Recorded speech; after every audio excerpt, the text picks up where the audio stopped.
इतिहास हमारा, देश करे विश्वास हमारा। हमें है धीरज अपार, परंतु भीतर है महाज्वार। जिसने हमारे स्वाभिमान को ललकारा, वह समझे हिंदुस्तानी भी बलिदानी बन जाते हैं। वह समझे हिंदुस्तानी भी बलिदानी बन जाते हैं। बदला लेने की खातिर, बदला लेने की खातिर रामकृष्ण विश्वास जैसे भी क्रांतिकारी बन जाते हैं। राम किशन विश्वास realized it at an age of 12। 12 साल की उम्र में झंडा उठाकर चल दिया। 1919 जलियांवाला बाग का सबने विरोध किया, जलियांवाला बाग। उसके बाद साइमन कमीशन आया। There was no Indian in the Simon Commission, so everybody was up against the Simon Commission. And from the part which he belonged, you see, Chittagaon, now in Bangladesh, it is not in India. The district Chittagaon is in Bangladesh, and believe me, either the revolutionaries came from Bangladesh or Bengal, or they came from Punjab, or they came from Maharashtra, and few from Uttar Pradesh. Otherwise, rest of the people, there are very few you can name from Odisha, there are very few you can name from Andhra Pradesh, Tamil Nadu, Karnataka, and even Kerala. Hardly any. But all the revolutionaries, because there were specific causes.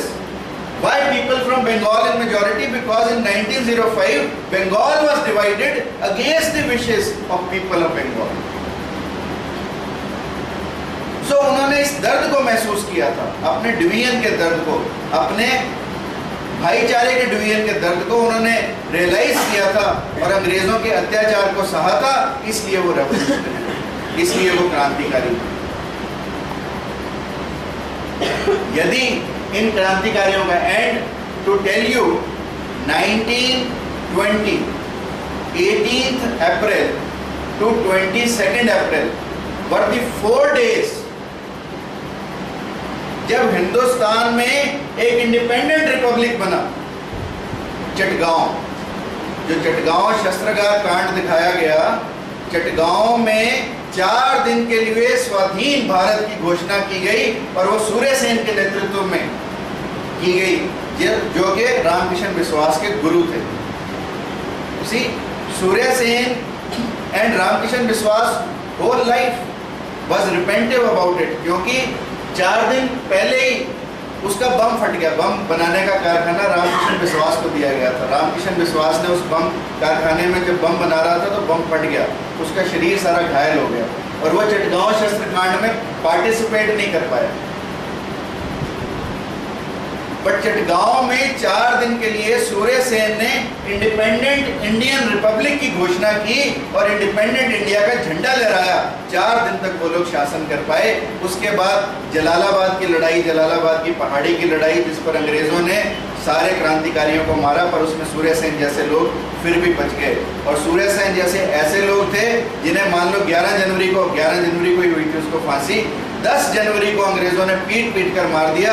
11 जनवरी को सिर्फ एक नाम के तौर पर उसको जाकर लटका दिया गया, मरे आदमी को लटकाया गया। ये था सूर्य सेन के। आज हम देश में अनेकों नाम लेते हैं, पर सूर्य सेन जिसने पहला हिंदुस्तान का झंडा लहराया और पहली बार अंग्रेजों के शासनकाल के विदिन, बाहर तो कई लोगों ने आजाद कर दिया देश को, कनाडा में लोगों ने देश को आजाद किया, इंग्लैंड में लोगों ने झंडा लहराया, जापान में लहराया, सिंगापुर में लहराया, बर्मा में लहराया, but with in the territory of the Britishers in India, Britishers occupied India, it was the first instance that 4 दिन के लिए इन लोगों ने अपना शासन रखा और इस देश को एक स्वाधीनता का सपना दिखाया। और सूर्य सेन को जिसने पकड़वाया, नेत्र सेन उसका नाम था, कहते हैं उसकी बीवी ने भी उसके खिलाफ रिपोर्ट किया। जब उसे पता लगा कि नेत्र सेन ने गद्दारी करके सूर्य सेन को पकड़वाया, तो उसकी वाइफ ने अपने हस्बैंड की नस काट दी and bled him to death. खून से उस निकाल के उस आदमी को, अपने पति को मारा नेत्रसेन की पत्नी ने, क्योंकि उसका ये मानना था कि इसने राष्ट्रद्रोह किया सूर्यसेन को पुत्र। ऐसी भावना स्वाधीनता की हमारे देश में। और प्रीति लता एक सहयोगिनी थी रामकिशन विश्वास की।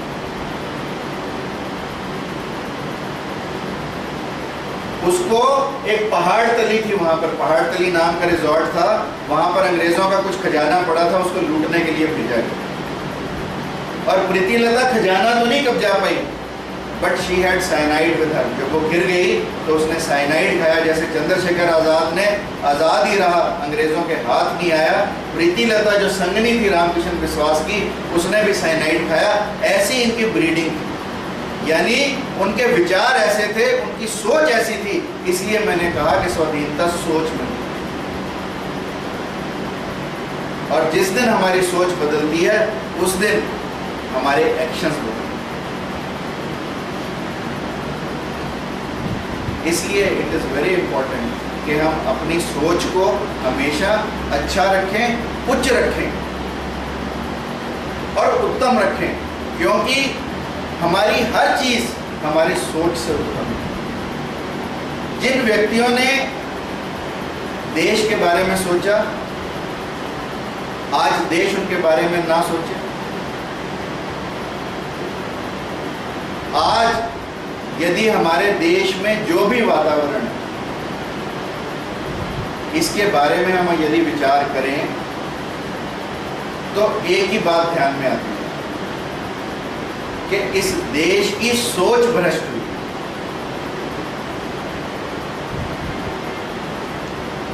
और सोच अच्छी आएगी कहां से?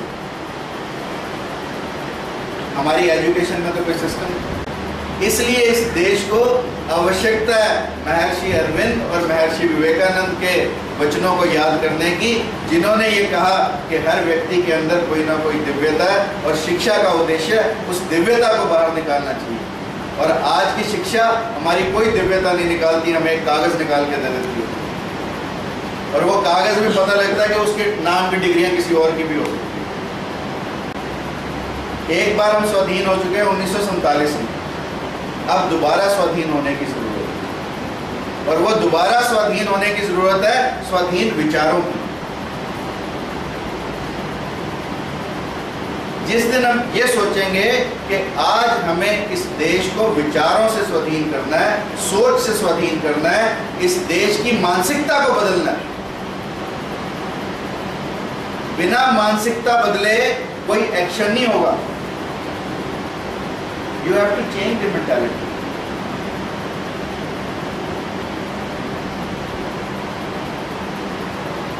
अन्यथा हमारे देश के टुकड़े होने निश्चित है। इस देश में सिविल वॉर का होना निश्चित है। जितना गैप हैव नॉट्स और हैव्स में बढ़ रहा है, see the gap is increasing. और ये गैप हमें सिविल वॉर की तरफ ले जाएगा जब आदमी को आदमी खाए।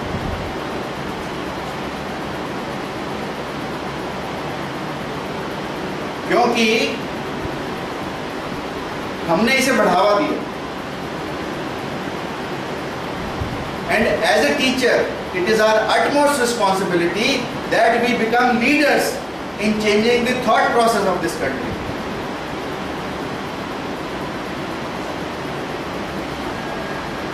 इसीलिए कहा है जो विचारों में जीता है हर कर्म उसी का गीता है। जो राष्ट्र कर्म में जीता है हर कर्म उसी का गीता है।